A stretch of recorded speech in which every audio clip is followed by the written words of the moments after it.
دین اسلام نے سانو ہر جگہ تے زندگی دے ہر موڑ تے سانو رہنمائی عطا فرمائی ہے. اسی طرح اسی دین اسلام دے بھی مشہور ہاں. سانو شکر ادا کرنا چاہیے کہ اللہ کریم نے انسان بڑھا کے اتنا خوبصورت بڑھا کے پھر مالک نے عزت عطا فرما کے دین بھی وہ دیتا ہے جڑا اپنے آپ کو پسند فرمایا. مالک نے بڑا خوبصورت سانو کامل دین عطا فرمایا. یہ ایسا دین اسلام ہے کہ اس کے اندر کوئی خلا نہیں ہے. کوئی انسان اگر یہ سمجھے یہ سوچے کہ دین اسلام کے اندر کوئی ایسی چیز کہ سانو پوری ہے تے لبے نہیں, وہ انسان تلاش کرے اور اس گل پہ آ کے مکے کی گل کہ جناب جیڑی شے نو میں سرچ کیتا ہے دین اسلام کے اندر وہ چیز مانو ملی ہے, اور انسان نے اس سے جس انسان نے عمل کیتا ہے یقیناً وہ اس کائنات کے اندر بھی وہ دا سر فخر نال بلند رہا ہے. وہ اپنے آقا کریم علیہ الصلوۃ والسلام دا بھی محبوب بنیا اور مصطفیٰ کریم تے رب دا بھی محبوب بن گیا.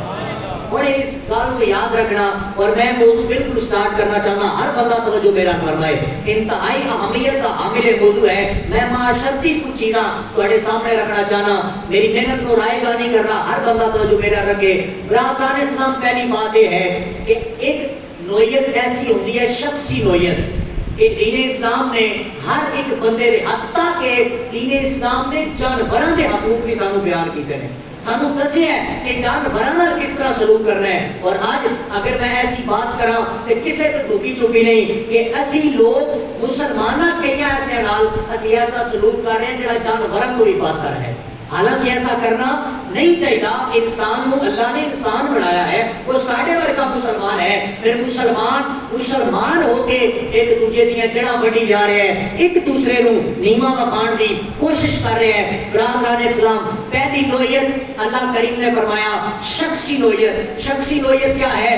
شخصیت حقوقی نے جس طرح فرمایا کہ ماں دے اولاد کے حقوق, باپ دے اولاد کے حقوق, اولاد دے والدین کے حقوق ہو گئے. اسی طرح فرمایا شاگرد دے استاد کے حقوق ہوتے ہیں, استاد دے شاگرد کے حقوق ہوتے ہیں. اسی طرح زندگی میں اگر چلتے جائیے کہ سانو حقوق دسے گئے نے, مگر میں جیڑی چیز سے لیانا چاہتا اور آخر نے اجتماعی نوعیت یعنی کہ سوسائٹی کے اندر انسان کے حقوق کا خیال رکھتے ہویا انسان اپنے حقوق مکمل کرے, اس انسان کو اللہ کریم اپنی بارگاہ وچ پسند فرماتا ہے.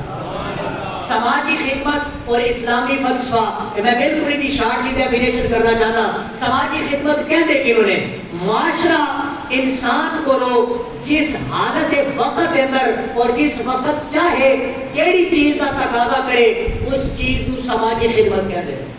اور یہ ہر بندے دے اوتے لاگو ہوتا ہے. کوئی بندہ ہے نہ سمجھے میں امیر ہاں یا غریب ہاں, میں تے پہلے غریب ہاں, میں کی لوگوں کی خدمت کر رہی ہے. یاد رکھنا میں کچھ چیزیں ایسا بیان کراں گا کہ انسان چاہے تن تے کپڑا بھی نہ ہوئے, اللہ کریم پھر بھی سماجی خدمت کا ثواب عطا فرمائے.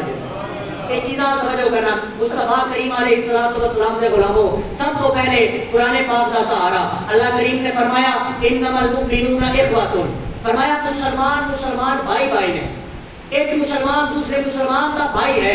آگے فرمایا فاصلحوا بین اخویکم, فرمایا جدو اے آپس میں لڑن نا, یعنی کہ انسان ہے ایک جگہ تے رہنا ہے, تہاڈا سے مختلف ہو سکتا ہے, میرا تہاڈے نال اختلاف ہو سکتا ہے, تہاڈا میرے نال اختلاف ہو سکتا ہے. فرمایا کہ انسان دا جدو آپس میں جھگڑا ہوے نا, ایک گل عمر سلطانی دی نہیں, اللہ کا پاک قرآن ہے. فرمایا فاصلحوا بین اخویکم, فرمایا پھر ایک دوسرے نو شرارتاں نہیں کرنیاں کہ فلاں بندہ تیرے بارے اے کہہ رہا سی, یا دوسرے کو جا کے کہنا اے بندہ تیرے بارے اے کہہ رہا سی. نہیں, فرمایا اگر جھوٹ کا سہارا بھی لینا پوے نا, مسلمان بھائیوں کو آپس کو راضی کراؤ.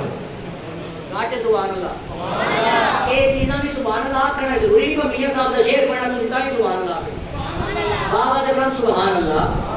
فرمایا جب مسلمان بھائی آپس کو لڑن, پھر فرمایا شرارتاں نہیں کرنیاں, فساد نہیں پھیلانا. فرمایا مسلمان کو آپس کے اندر راضی کراؤ. اور یاد رکھنا یہ سماجی خدمت ہے. اسی لوگ انہوں بالکل معمولی سمجھ لیا. فرمایا کسی گھر کا جھگڑا ہے, اسی پتہ اسی معاشرے کے اندر ساڈی یہ نوعیت ہوتی ہے, اسی کہنا چھڈو جی اسی تے نماز روزہ کرنے ہاں, قرآن پاک کی تلاوت کرنے ہاں, سجدے کرنے ہاں, اس گھر پر ساڈا کی تعلق, لڑتے رہتے آپس کو لڑتے رہے. نہیں, دین اسلام نے ایک بھی